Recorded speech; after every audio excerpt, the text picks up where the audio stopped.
கிறிஸ்துவுக்குள் பிரியமானவர்களே, ஆண்டவராக இயேசு கிறிஸ்துவின் நாமத்தினாலே இந்த விடுதலை நிகழ்ச்சி மூலமாக உங்கள் மறுபடி சந்திப்பதில் நான் மிகுந்த சந்தோஷம் அடைகிறேன். கடந்த வாரம் ஆண்டவர் உங்களோடு பேசினார், அநேக நன்மைகளை செய்தார். நீங்கள் எங்களோடு தொடர்பு கொண்டதுக்காக நன்றி செலுத்துகிறேன். இந்த நாளிலும் ஆண்டவர் உங்களோட பேச இருக்கிற காரியத்தை நான் உங்களுக்காக வேதத்தை வாசித்து நான் ஜெபிக்க இருக்கிறேன். நான் இன்றைக்கி சொல்லப்படுற ஒவ்வொரு காரியத்தையும் நீங்கள் கவனமாக கேட்பீங்கன்னா ஆண்டவர் உங்களோடு பேசி ஒரு பெரிய ஆசீர்வாதத்தை உங்களுக்கு தருவார். நான் உங்களுக்காக வாசிக்கிறேன். சங்கீதம் 55ஆம் அதிகாரம் 22வது வசனத்தை வாசிக்கிறேன். கர்த்தர் மேல் உன் பாரத்தை வைத்து விடு. ஆண்டவர் சொல்கிறார், கர்த்தர் மேல் உன் பாரத்தை வைத்து விடு. ஆண்டவர் எவ்வளவு தெளிவாக சொல்கிறார் பாருங்க, கர்த்தர் மேல் உன் பாரத்தை வைத்து விடு. ஆம் பிரியமானவர்களே, இன்றைக்கு நம்மளுடைய பாரங்களை யார்கிட்ட போய் சொல்லி, நம்முடைய வேதனை சொல்லி அந்த பாரத்தை இறக்கி வைப்பதற்கு ஜனங்கள் அலைந்து கொண்டிருக்கிறார்கள். நம்முடைய பிரச்சனையை சொன்னால் அந்த கொஞ்சம் ஒரு சமாதானமாக இருக்கும் என்று சொல்லி அநேகர் திகைத்து யாரிடத்தில் நம்முடைய பிரச்சனையை சொல்லலாம், யாரிடத்தில் நம்முடைய காரியத்தை சொல்லலாம் என்று சொல்லி ஜனங்களை அங்கலாய்த்து அலைந்து கொண்டிருக்கிறதை நாம் பார்க்கிறோம். ஆனால் இயேசு சொல்கிறார், வருத்தப்பட்டு பாரம் சுமக்கிறவர்களே, நீங்கள் எல்லாரும் என்னிடத்தில் வாருங்கள், நான் உங்களுக்கு இளைப்பாறு தருவேன். அப்போ நம்முடைய வாழ்க்கையில் வருத்தம், சஞ்சலம், தவிப்பு, நம்ம இருதயத்தில் சமாதானமற்ற நிலைமையில் இருக்கதை அநேகர் பார்க்கிறோம். உங்களுடைய பாரத்தை இயேசு சொல்லுகிறார், உன்னுடைய பாரத்தை என்கிட்ட கொண்டு வா. அவர் சொல்கிறார் பாருங்க, மத்திய 11ஆம் அதிகாரம் 29 அந்த 30 நீங்கள் வாசித்து பார்த்தீங்கன்னா, வருத்தப்பட்டு பாரம் சுமக்கிறவர்களே, நீங்கள் எல்லோரும் என்னிடத்தில் வாருங்கள். உங்களுக்கு எவ்வளோ பெரிய வருத்தம், எவ்வளோ பெரிய பாரம், எவ்வளோ பெரிய போராட்டம், எவ்வளோ பெரிய பிரச்சனையாக இருந்தாலும் என்கிட்ட கொண்டு வாங்கன்னு இயேசு சொல்லுகிறார். அவன் பாருங்க, இந்த உலகத்தில் மனிதனுடைய அங்கலாய்ப்பு, மனிதனுடைய வேதனை, மனிதனுடைய பிரச்சனைகள் இன்றைக்கு இந்த உலகத்தில் பயங்கரமான போராட்டத்தில் இருக்கிறாங்க. ஜனங்களுக்குள்ள நிம்மதியற்று இருக்கிறாங்க, சமாதானம் இல்லாமல் இருக்கிறாங்க, வேதனையோடு இருக்கிறாங்க. ஆனால் ஆண்டவர் சொல்லுகிறார், நீ எவ்வளவு பெரிய பிரச்சனை இருந்தாலும் நீ என்கிட்ட வா. உன்னால் முடிக்க முடியாத தீர்வு இருக்குதா, என்கிட்ட கொண்டு வா. நீ சுமக்க முடியாத பாரமாக இருக்கியா, என்கிட்ட கொண்டு வா அப்படின்னு ஆண்டவர் சொல்லுகிறார். பாருங்க, இந்த உலகத்தில் இப்படிப்பட்ட எந்த தெய்வமும் சொன்னதே கிடையாது.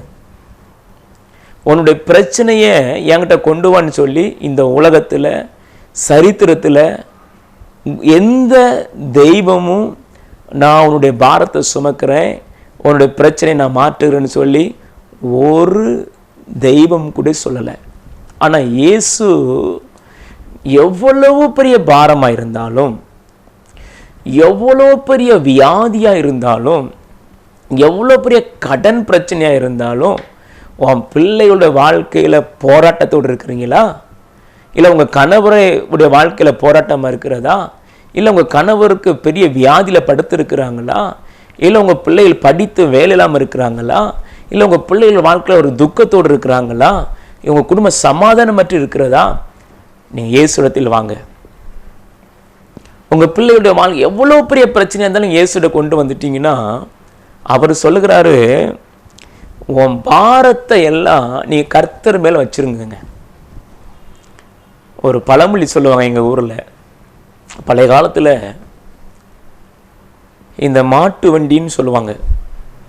அந்த வண்டி ஒரு சமயத்தில் அப்படியே அந்த ஒரு ரோட்டோடி வரும்போது ஒரு அருமையான ஒரு தாயார் ஒரு பெரிய சுமை சுமந்து கொண்டு வந்தாங்களாம். மாட்டு வண்டி ஓட்டிகிட்டு வருகிறவர் பார்த்தார், ஐயோ எவ்வளோ கஷ்டத்தோடு இந்த வெயிலில் இந்த அம்மா சுமந்து கொண்டு வருகிறாங்கன்னு சொல்லி அந்த வண்டி நிப்பாட்டி அந்த சுமையை அந்த வண்டி மேலே தூக்கி வச்சுட்டு அந்த அம்மாவும் அந்த வண்டி மேலே இருக்க வச்சுட்டாங்க.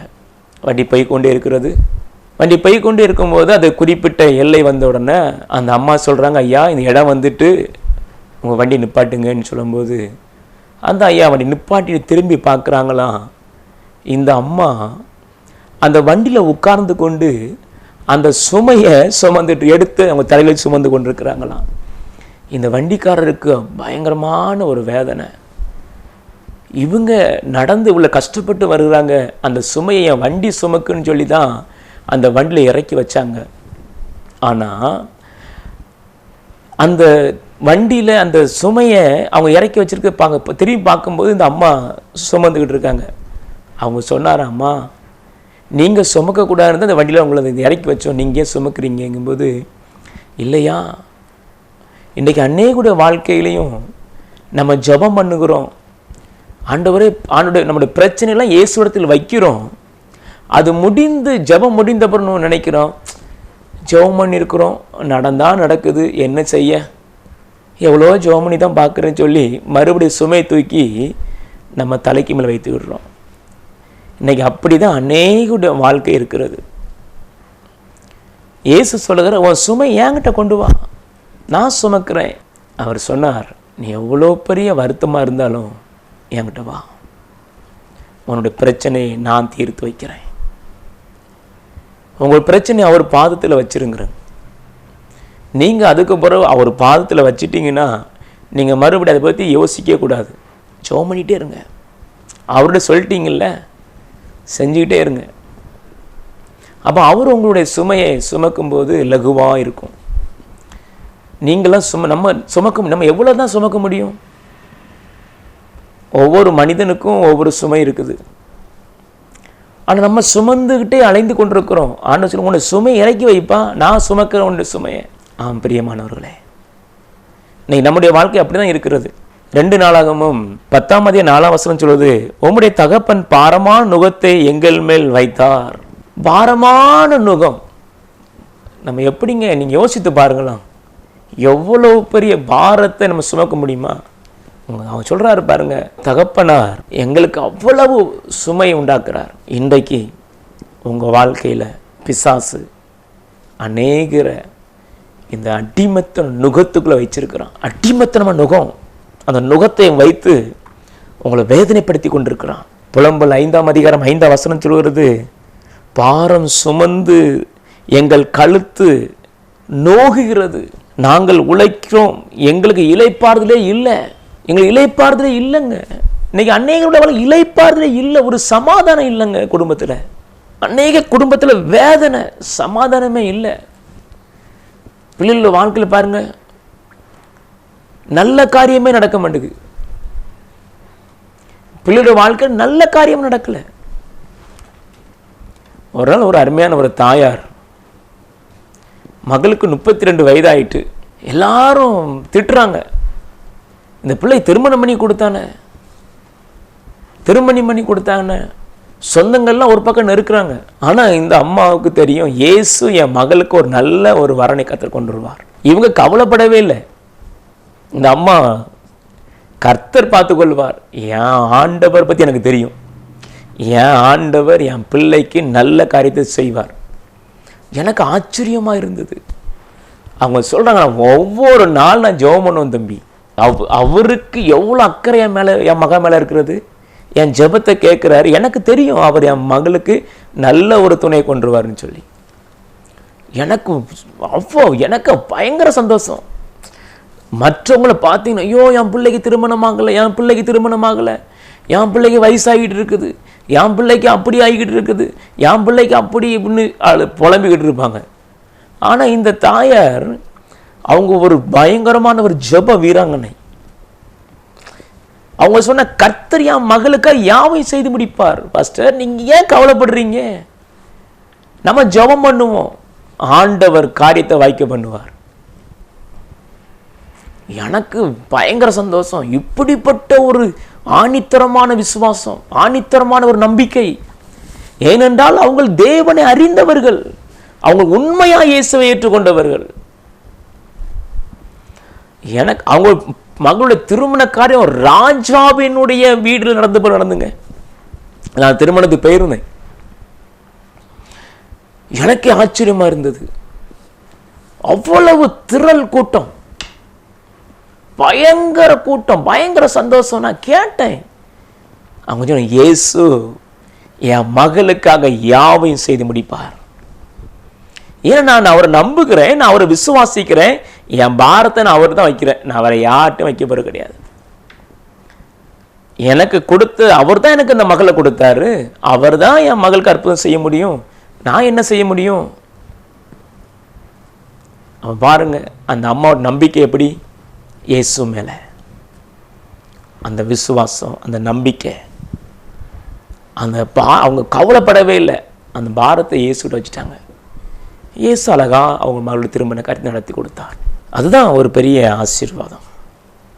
ரெண்டாவது பாருங்க, யோவான் 5ஆம் அதிகாரம் 5ஆம் வசனம் சொல்கிறது, 38 வருஷமாய் வியாதி கொண்டிருந்த ஒரு மனுஷன் இருந்தான். 38 வருஷம், ஒரு லாங், அவனுடைய வியாதி 38 வருஷமா அவனு வியாதியோடு இருக்கிறான். பாருங்க, அவனுக்கு உதவி செய்ய ஆள் இல்லை. அது யோவான் 5ஆம் அதிகாரம் 6ஆம் வசனம் சொல்கிறது, அவன் படுத்திருந்து அவனை இயேசு கண்டு, அவன் வெகு காலமாய் வியாதிப்பட்டு இயேசு கண்டார். இயேசு அவனை பார்க்கிறார், இவன் வெகு காலமா வியாதிப்பட்டிருக்கிறான், இவனுக்கு என்ன செய்யணும்? இயேசுக்கு ஒரு அற்புதம், அவனுக்கு ஒரு அற்புதம் செய்யணும்னு சொல்லி இயேசுல ஒரு ஆண்டவர் அவனு பேசுறார். அவன் வெகு காலமாய் அவன் வியாதிப்பட்டு இருக்கிறான் என்று இயேசு கண்டார். அருமையான சகோதரனே, சகோதரியே, நீங்கள் வெகு காலமாக வியாதியோடு இருக்கிறீங்களா? பிரச்சனையோடு இருக்கிறீங்களா? போராட்டத்தோடு இருக்கிறீங்களா? சில நாட்களுக்கு முன்பு நம்ம டிவி நிகழ்ச்சியை இரணியிலிருந்து ஒரு தாயார் பார்த்துருக்குறாங்க.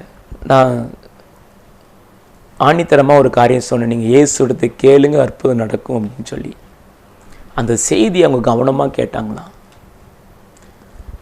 அவங்க ஒரு வருஷமாக அவங்க தீராத ஒரு தலை சுத்து, ஒரு வருஷம்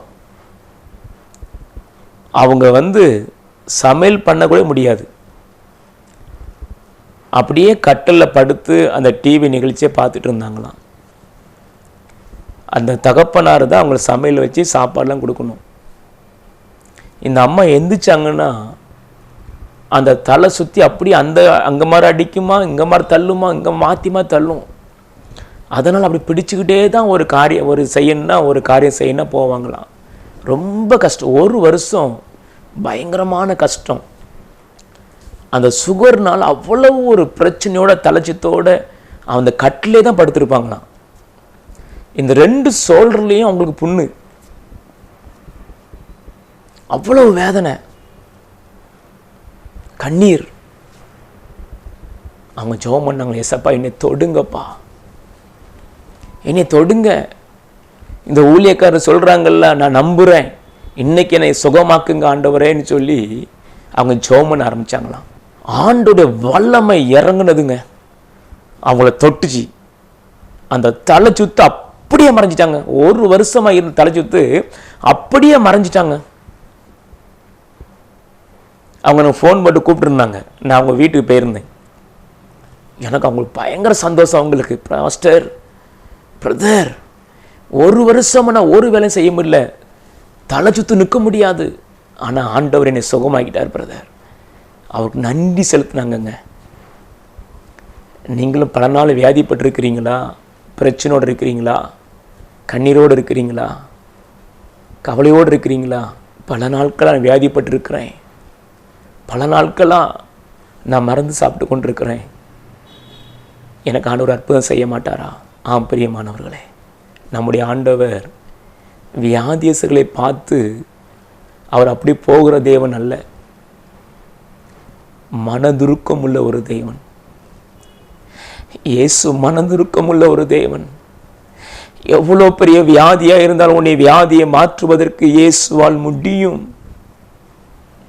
38 வருஷமாய் அவன் வியாதியில் படுத்திருக்கிறான். அவனுக்கு உதவி செய்ய ஒருவரும் இல்லை, அவனுக்கு ஹெல்ப் செய்யறதுக்கு ஒருவரும் இல்லை. நீங்கள் வியாதியோடு படுத்திருக்கிறீங்களா? துக்கத்தோடு இருக்கிறீங்களா? என் மகளுடைய வாழ்க்கையில் ஒரு பிரச்சனையோடு இருக்க, எனக்கு யாருமே உதவி செய்ய ஆளிலன்னு இருக்கிறீங்களா?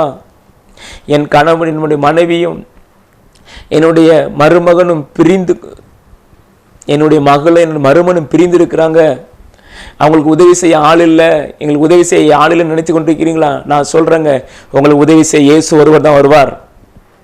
1000 பேர் சொல்லுவாங்க நான் உங்களுக்கு உதவி செய்வோம், உங்களை நன்மை செய்யணும்னு சொல்லுவாங்கங்க, வரமாட்டாங்க. நீங்கள் இயேசுவை கூப்பிடுவீங்கன்னா, உங்களுடைய காரியத்தை நீங்கள் இயேசுவை சொல்லுவீங்கன்னா உங்களுக்கு அவர் உதவி செய்வார், கட்டாயம் உதவி செய்வாருங்க.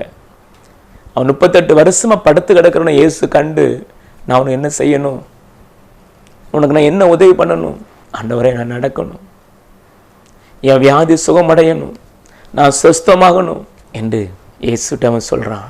ஆண்டவர் அவனை சுகமாக்கினார். எவ்வளோ பெரிய வியாதி அந்த இயேசு சுகமாக்க வருங்க. ஆம் பிரியமானவர்களே, ஒரு தகப்பனாரே ஆக ஜபிக்க நான் போயிருந்தேன். இந்த 2 கையிலையும் அவங்களுக்கு புண்ணு, ரொம்ப கஷ்டத்தோடு இருந்தாங்க. அவங்க சொன்னாங்க சுகர்னால இந்த புண்ணு வந்துட்டு, இந்த கையில் இந்த 2 சைட்லேயும் புண்ணு. என்னுடைய ஆரம்ப கட்ட ஊழியம். அவங்க சொன்னாங்க பிரதர் ஜோமனுங்க தம்பி அப்படின்னாங்க. இந்த 2 கையிலையும் அவங்களுக்கு புண்ணுனால அவங்க சொன்னாங்க, டெய்லி ஹாஸ்பிட்டலில் போய் அதை கிளியர் பண்ண முடியாது தம்பி, எங்களுக்கு ரொம்ப கஷ்டம், உதவி செய்ய முடியுமா, ஜெபம் பண்ண முடியுமா, என்னை கூப்பிட்டு போயிருந்தாங்க, அவங்க வீட்டுக்கு கூப்பிட்டு போயிருந்தாங்க. நான் ஜெபம் பண்ணிட்டு இருக்கும்போது ஆண்டவர் சொன்னார், உன்னுடைய கரத்தை அந்த புண்ணுக்கு மேலே வை அப்படின்னார். எனக்கு ஆண்டவர் சொன்ன உடனே அந்த அவங்க கையை பார்க்குறேன், அந்த கையில் அப்படியே புண்ணு இருக்குது. ஆண்டவர் கையை வை, நான் சுகமாக்கும் அப்படின்னார். அவங்க அப்படியே கையை அப்படி கும்பிட்டுட்டு இருந்தாங்க. 2 கையை அப்படியே கண்ணை மூடிட்டு, இயேசுவே உங்கள் கரத்தை வைங்கன்னு சொல்லி அந்த கைக்கு மேலே வச்சு ஜெபம் பண்ணேன். ஜெபம் பண்ணிட்டு நான் வீட்டுக்கு வந்துட்டேன். 2 நாள் கழித்து நான் ஜெபம் பண்ண போகிறேன். அதே வீட்டுக்கு மட்டும் ஜெபம் பண்ண கூப்பிட்டு தான் போகிறேன். அந்த 2 கையில புண்ணு அப்படியே காஞ்சி ஆறி விட்டுங்க. பல நாட்களாக இருந்தது, பல மாதங்கள் அந்த புண்ணு இருந்தது. இயேசு தொட்டு சுகமாக்கினார். நீங்கள் நினைக்கலாம் எங்களுக்கு இப்படிப்பட்ட பிரச்சனை இருக்கிறது, போராட்டம் இருக்கிறது, எங்களால் எதுவுமே பண்ண முடியாதுங்க. நான் ஒன்றே ஒன்று சொல்லுதேன், நான் ஆராதிக்கிற, நான் சொல்லுகிற இயேசுவால் இது முடியும். இயேசுவால் மாத்திரம்தான் முடியும். வேறு மனிதனாலேயோ யாராலையுமோ நம்மளை அற்புதம் செய்ய முடியாது. இயேசு ஒருவர் மாத்திரம்தான் அற்புதம் செய்ய முடியும். 38 வருஷமாக வெகு காலமாக அந்த வியாதி அவனுக்கு இருந்தது. கர்த்தர் அவனை சுகமாக்கினார். இன்றைக்கு உங்களுடைய வியாதி கர்த்தர் சுகமாக்குவார். உங்களுடைய பிரச்சனைகளை கர்த்தர் மாற்றுவார். நீங்கள் பயப்படாதுங்க, நீங்கள் தைரியமாக இருங்க. உங்கள் பாரத்தை இயேசு இடத்தில் வச்சிருங்க. உங்களுடைய காரியத்தை ஏசப்பாட்ட சொல்லிடுங்க, எல்லாம் சரி செய்வார். நிச்சயமாக சரி செய்வாருங்க. ஏன்னா 1000 சாட்சிகளை சொல்லலாம். அவர் தான் உங்களுக்கு அற்புதம் செய்ய முடியும். அவர் தான் உங்களை சுகமாக்க முடியும். அவர் தான் உங்களை மேன்மைப்படுத்த முடியும். அவர் தான் உங்களுடைய சுமையை சுமக்க முடியும். அதற்காகத்தான் உங்களுடைய வியாதி, உங்களுடைய வறுமை, உங்கள் பாரங்களை இயேசு சிலுவையில் சுமந்து தீர்த்து விட்டார். அவருடைய தழும்புகளால் குணமானீர்கள் என்று வேதம் சொல்லுகிறது. அவருடைய தழும்பு நீங்கள் சொல்லுங்க, உங்கள் தழும்புகளை நீங்கள் குணமாக்குங்கன்னு சொல்லுங்கள். இயேசுவின் தழும்புள்ள கரம் உங்களை தொடும். நீங்கள் ஒரு பெரிய மாற்றத்தை காண்பீர்கள். நாம் ஜெபிக்கும்படி நாம் இருக்கிற இடத்துல முழங்கால் படி ஜெபிக்கலாம். தகப்பனே, நன்றி நிறைந்த உள்ளத்தோடு உம்மை துதிக்கிற ஆண்டவரே, கர்த்தர் மேல் உன் பாரத்தை வைத்து விடு என்று சொன்ன வேத வசனத்தின்படி தகப்பனே, இன்றைக்கு யார் யார் உங்கள் சமூகத்தில் ஜெபிக்கிறார்களோ அவங்க வாழ்க்கையில் காணப்படுகிற பாரங்கள், சுமைகள், வேதனைகள், ஆண்டவரே என்னையால் இந்த காரியத்தை சுமக்க முடியவில்லை, இந்த பிரச்சனையை என்னையால் மாற்ற முடியவில்லை, என் வாழ்க்கையில் ஒரு போராட்டமாக இருக்கிறது. என் வாழ்க்கையில் ஆண்டவரே நிம்மதி இல்லாமல் நான் வாழ்ந்து கொண்டு இருக்கிறேன். என் குடும்பத்தில் சமாதானம் இல்லாமல் நான் வாழ்ந்து கொண்டு இருக்கிறேன். ஆண்டவரே, என் பாரத்தை உம்மிடத்தில் வைக்கிறேன்ப்பா. கர்த்தர் மேல் உன் பாரத்தை வைத்து விடு என்று சொன்னீங்களே, என்னுடைய பாரத்தை உங்கள் சமூகத்தில் நான் வைக்கிறேன். ஆண்டவரே, என்னுடைய பாரத்தை உங்கள் கருத்தில் வைக்கிறேன்ப்பா. நீங்கள் எனக்காக யாவையும் செய்து முடிக்கிறவர். ஆண்டவரே, எனக்காக யாவையும் செய்து முடிக்கிற தேவனே, நீ செய்ய நினைத்தது ஒன்றும் தடைபடாதப்பா. ஆண்டவரே, கண்ணீரோடு ஜெபிக்கிற ஒவ்வொரு பிள்ளைகளுக்காண்டி ஜெபிக்கிறேன் இயேசு கிறிஸ்துவின் நாமத்தினாலே. ஆண்டவரே, இயேசு கிறிஸ்துவின் நாமத்தினாலே அப்பா, பாரத்தையோடு நிற்கிற பிள்ளைகளை பாருங்கப்பா.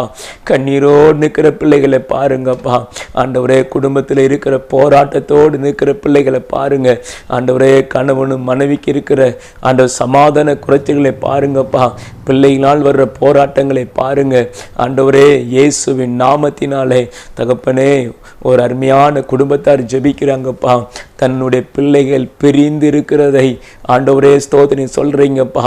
அந்த மகள் ஜெபிக்கிறாங்க, ஆண்டவரே, என் கணவன் மறுபடி ஆண்டவர் நான் என் கணவனும் ஒன்றாக இணைந்து வாழ வேண்டும் என்று சொல்லி ஜெபிக்கிறாங்களப்பா. இயேசுவின் நாமத்தினாலே ஆண்டவரே, அந்த காரியத்தில் ஒரு அற்புதம் நடக்கட்டும் ஐயா. ஹல்லேலூயா. இயேசுவே, ஒரு அற்புதம் செய்யும். அந்த பிரிவினை ஆவிகள் இயேசுவின் நாமத்தில் மாறட்டும். ஆண்டவரே, என் கணவனோடு நான் வாழ்ந்த 5 ஆண்டு காலம் ஆகிறது.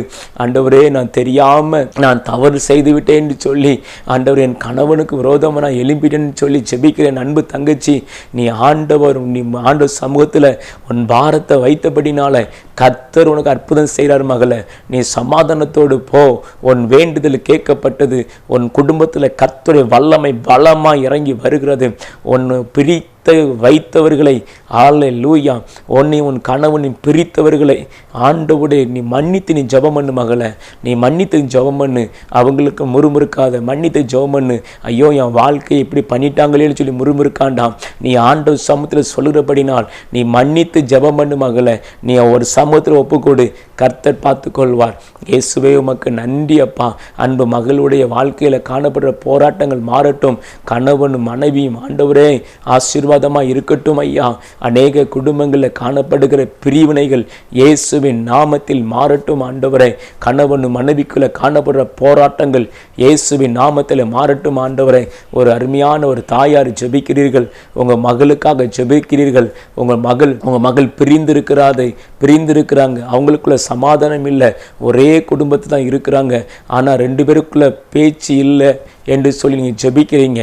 ஆண்டவர் உங்கள் ஜெபத்தை கேட்டு உங்கள் மகளையும் உங்கள் மருமகனையும் கர்த்தர் சமாதானத்தோடு அவங்க இருப்பதை நீங்கள் பார்ப்பீர்கள். கர்த்தர் வாக்கு கொடுக்கிறார். இயேசுவே, உமக்கு நன்றி அப்பா, நன்றி அப்பா. பிரிந்து போன குடும்பங்களை கர்த்தர் அற்புதம் செய்யுங்க. பிரிந்து போன குடும்பங்களுக்குள் மாற்றம் வரட்டும் ஆண்டவரே. பிரிந்து போன குடும்பங்கள் கர்த்தரை ஆராதிக்கட்டும். பிரிந்து போன குடும்பங்கள் ஒன்று சேரட்டும் ஆண்டவரே. இயேசுவின் நாமத்தில் ஜெபிக்கிறோம் ஆண்டவரே. ஸ்தோத்திரம் ஐயா. பல நாள் வியாதிகள் இயேசுவின் நாமத்தில் மாறட்டும் ஆண்டவரே. என்னென்ன வியாதியில் பிள்ளைகள் பாதிக்கப்பட்டு ஆண்டவரே நிகழ்ச்சியை பார்த்து கொண்டிருக்கிறாங்களோ, இயேசுவின் நாமத்தினாலே பல நாள் வியாதிகள் மாறட்டும். பல நாள் கஷ்டங்கள் மாறட்டும். பல நாள் தரித்திரங்கள் மாறட்டும். இயேசுவின் நாமத்தினாலே ஆண்டவரே, உமக்கு நன்றி அப்பா. ஒரு தகப்பனார் உங்கள் மகனுக்காண்டி ஜெபிக்கிறீர்கள். பல நாட்களாக ஆண்டவர் மகனுக்குள்ள அந்த வியாதி இயேசுவின் நாமத்தினாலே இப்பொழுது மறைகிறது. நீங்கள் ஜெபிக்கிறீங்க. ஆண்டவர் உங்கள் ஜெபத்தை கேட்டு உங்கள் மகனுக்கு நல்ல சுகத்தை கொடுப்பேன்னு வாக்கு கொடுக்கிறார். இயேசுவே, உமக்கு நன்றி அப்பா. அற்புதம் நடக்கட்டும். ஹல்லேலூயா. அநேகர் வீட்டுக்குள்ள இயேசுவின் வல்லமை இறங்கி வருது நான் பார்க்கிறேன். இயேசுவின் இரத்தத்தின் வல்லமை இறங்கி வருது நான் பார்க்கிறேன். ஹல்லேலூயா. சில பிசாசுகள் கிரியைகள் குடும்பத்தோடு அகன்று போய் நான் பார்க்கிறேன். தேங்க்யூ லார்ட், உமக்கு நன்றி அப்பா. அநேக குடும்பத்தில் காணவ சாபங்கள் மறைகிறது. இயேசுவின் நாமத்தினாலே நீங்கள் ஒப்பு கொடுத்தபடினால் என் அன்பு தகப்பனாரே, ஆண்டவர் உங்கள் குடும்பத்தில் பலத்த காரியம் செய்து கொண்டிருக்கிறார். உங்கள் மனைவி பல நாட்களாக தூங்கி பல நாட்கள் ஆகிவிட்டது. நீங்கள் ஜெபிக்கிறபடினால் கர்த்தர் உங்கள் மனைவியை தொடுகிறார். உங்கள் குடும்பத்தில் காணவ சாபங்கள் மறைகிறது. அந்த சத்துருக்கள் இயேசுவின் நாமத்தில் விலகிறது. இயேசுவே, உமக்கு நன்றி. நன்றி ஆண்டவரே, நன்றி ஆண்டவரே. இயேசுவே, உமக்கு நன்றி அப்பா. இயேசுவே, உமக்கு நன்றி ஆண்டவரே. அநேக வீட்டுக்குள்ள இயேசுவின் நாமத்தினாலே ஒரு பிசாசுடைய கிரியைகள் அநேக குடும்பங்களுக்குள்ள பிசாசு சோத்திரம். நடக்கிறதை நீங்கள் அறிந்து கொள்கிறீர்கள். யாரோ ஒரு வீட்டுக்குள்ளே உலாவுனதை போல் இருக்கிறது, அது சத்துருவின் வல்லமை. அது இப்பொழுது அநேக குடும்பத்தோடு விலகுகிறது இயேசுவின் நாமத்தினாலே. அந்த சத்துருக்கள் அழிக்கப்படுது இயேசுவின் நாமத்தினாலே. பிசாசுடைய கிரியைகள் அநேக குடும்பம் விடுதலையாக்கப்படுகிறது. இயேசு அநேக குடும்பங்களுக்குள்ள அவர் இரத்தத்தின் வல்லமை இறங்கி வரும் நான் பார்க்கிறேன். நன்றி ஆண்டவரே. ஒவ்வொரு குடும்பத்தையும் தொடுவீராக. பிசாசுகள் பாதிக்கப்பட்ட குடும்பங்கள் விடுதலையாக்குவீராக. உங்க இரத்தத்தின் வல்லமை இறங்கட்டும் இயேசு சுவாமி. இயேசுவின் நாமத்தினால், இயேசுவின் நாமத்தினால் அநேக பிசாசு அலைக்கழிக்கிறது. ஹல்லேலூயா. அநேக நீங்க பயப்படாதங்க. இயேசு அநேகரை தொடுகிறார். பயப்படாதங்க, பயப்படாதங்க. அநேக குடும்பங்கள் ஆண்டோட வல்லமை இறங்கி வருது நான் பார்க்கிறேன். Thank you Lord. உமக்கு நன்றி. நீங்க பயப்பட வேண்டிய அவசியம் இல்லை. அநேகர் மேல கர்த்தருடைய கரம் வைக்கப்படுகிறது. Thank you Lord. கட்டிகள் மறைகிறது. ஆண்டு சொல்லுகிறார், கட்டிகள் மறைகிறது இயேசுவின் நாமத்தினாலே. Thank you Jesus. ஒரு தங்கச்சியோட கர்ப்பப்பையில கர்த்தருடைய வல்லமை இறங்கி வருகிறது. பல நாட்களாக அந்த கர்ப்ப பிரச்சனையோடு இருக்கிறீர்கள். இயேசு உங்களை தொடுகிறார் மகள. உன் கர்ப்பப்பையை இயேசு தொடுகிறார். இப்பொழுது உடைய சுகமளிக்கும் வல்லமை இறங்கி வருது. ஹல்லேலூயா. நன்றி ஆண்டவரே. அநேகர் கர்த்தர் தொடுகிறார். இயேசுவே உமக்கு ஸ்தோத்திரம். உம்முடைய பிரசன்னத்துக்காக நன்றி தகப்பனே.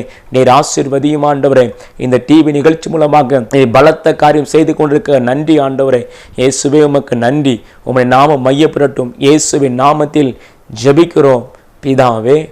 ஆமேன், ஆமேன்.